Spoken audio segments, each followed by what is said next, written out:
12 তারিখে নির্বাচন হয়ে গেছে। আসলে কি 12 তারিখে নির্বাচন সুস্থ হয়েছে? ইঞ্জিনিয়ারিং হয় নাই, কারচুপি হয় নাই। আপনি বিশ্বাস করতে পারবেন না কি পরিমাণে কারচুপি হয়েছে, কিভাবে ইঞ্জিনিয়ারিং হয়েছে। আমি তো প্রথম ভেবেছিলাম যে আমরা আসলে মনে হয় ভোট কম পেয়েছি, এজন্য জিততে পারি নাই। কিন্তু পরবর্তীতে আমি খবর নিয়ে দেখলাম যদি ঠিক মতো ভোট গণনা করা হতো, ইঞ্জিনিয়ার না হতো, তাহলে আপনারা অনেক ভোট বেশি পেয়ে হাত পাকা বরিশালে জিততেন। আপনারা অনেক জায়গায় রি-এক্সামিন যখন করা হয়েছে, দ্বিতীয়বার গণনা করা হয়েছে, প্রত্যেক জায়গায় যেখানে দ্বিতীয়বার গণনা করা হয়েছে সেখানে ভোটের সংখ্যা অনেক অনেক বেড়েছে, অনেক জায়গায়।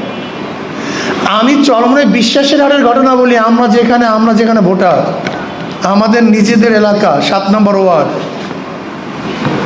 সেখানে আমাদের এক এজেন্ট বলতেছে যে আপনি যে এখানে সেই ব্যালট পেপারে তো দেখা যায় অনেক ব্যালট পেপার নাই। আমাদের চরমনাই ইউনিয়ন 7 নম্বর ওয়ার্ড বিশ্বাসের হারের কথা বলতেছি,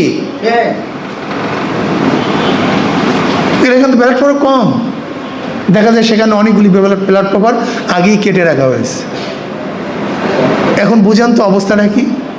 যেখানে আমাদের শক্তিশালী এজেন্ট ছিল না, যেখানে ভোট কেন্দ্রগুলো আমাদের দখলে ছিল না, সেখানে অবস্থাটা কি হয়েছে আপনি চিন্তাও করতে পারবেন না। দেখেন, আমি বারবার নির্বাচনে অংশগ্রহণ করেছি। আমি মানুষের চেহারা দেখলে বুঝতে পারি কে ভোট দেবে কে ভোট দেবে না। কমপক্ষে এত অভিজ্ঞতা আমার হয়েছে। বরিশালে আমি বারবার নির্বাচন করছি, আমি বরিশালের মানুষের অবস্থান বুঝি।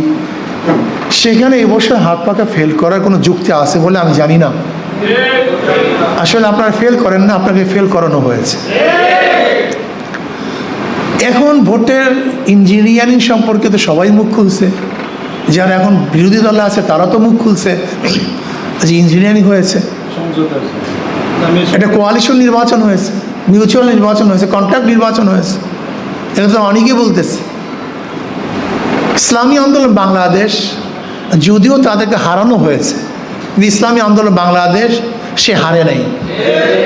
হারানো হয়েছে কিন্তু কিভাবে?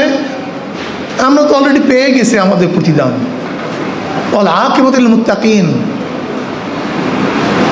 আসলে আমাদের প্রতিদান বর্তমান বাংলাদেশে 2টা ইসলামী ধারা চলতেছে। একটা হলো মদিনার ইসলাম, আর একটা হলো মডারেট ইসলাম। একটা হলো মদিনার ইসলাম, আর একটা হলো আধুনিক ইসলাম। খুব ভালো মতো বুঝবেন। একটা হলো কিসের ইসলাম ভাই? আর একটা হলো আধুনিক ইসলাম।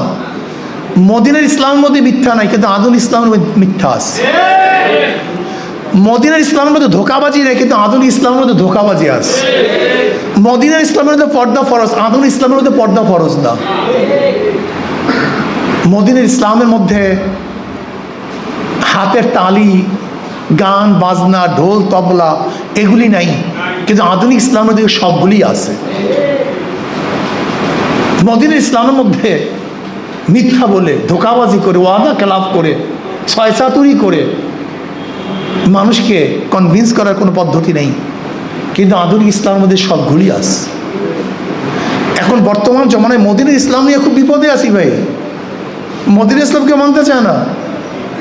যুবকরা বলে আধুনিক হতে দাও, মহিলা বলে আধুনিক হতে দাও, সাধারণ মানুষ বলে আধুনিক হতে দাও। কোথার থেকে দেবো বলেন তো? নাম তো দিচ্ছে ইসলাম। মদিনার ইসলামের মধ্যে যা বলবেন তা করবেন, আধুনিক ইসলামের মধ্যে যা বলবেন তা করবেন না, ধোঁকাবাজি করবেন। এখন আমরা কোন ইসলাম মানবো? আধুনিক ইসলাম মানবো না মদিনার ইসলাম মানবো? কি আপনারা কোন ইসলাম মানতে চান ভাই? মদিনার ইসলাম মানতে গেলে কষ্ট হবে,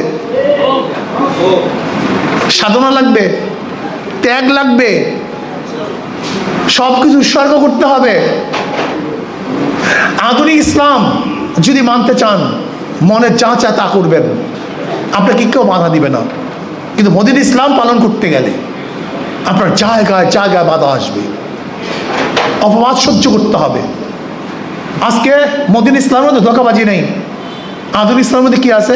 চরমনাই হুজুররা 400 কোটি টাকা উদ্ধার করতেছে। এই দেখবেন চরমনাই হুজুররা এইটা করছে, সেইটা করছে, দালালি করছে, অমুক করছে, তমুক করছে, বদনামের কোনো শেষ নেই। কিন্তু মদিনা ইসলামের মধ্যে অযৌক্তিক, কাল্পনিক কাউকে অপবাদ দেওয়া যায় না, এটা সম্পূর্ণ হারাম, সম্পূর্ণ। সেদিক ওমানের এক ভাই আমাকে বলতেছে, ওমানের আমাদের ভালো লোক, অনেক পুরান কর্মী, কোনো হুজুর 400 কোটি টাকার ঘটনা রাখি কীভাবে উদ্ধার, আমাদের লোক। তাই আমি বললাম ভাই 400 কোটি টাকার উদ্ধার এটা তো সম্পূর্ণ ফ্যাক আইডির থেকে এই আমাদের বিরুদ্ধে যারা প্রচারণা করে তারা ছড়িয়েছে। ইন্না লিল্লাহ। আচ্ছা বলেন তো, আল্লাহ না করুক এই মিথ্যা কথা ছড়াবার কারণে আমাদের উপরে যাদের এই ধারণা পয়দা হয়েছে, আপনি কিয়ামতের ময়দানে কি জবাব দিবেন বলেন তো? আল্লাহর ভয় আছে কোনো?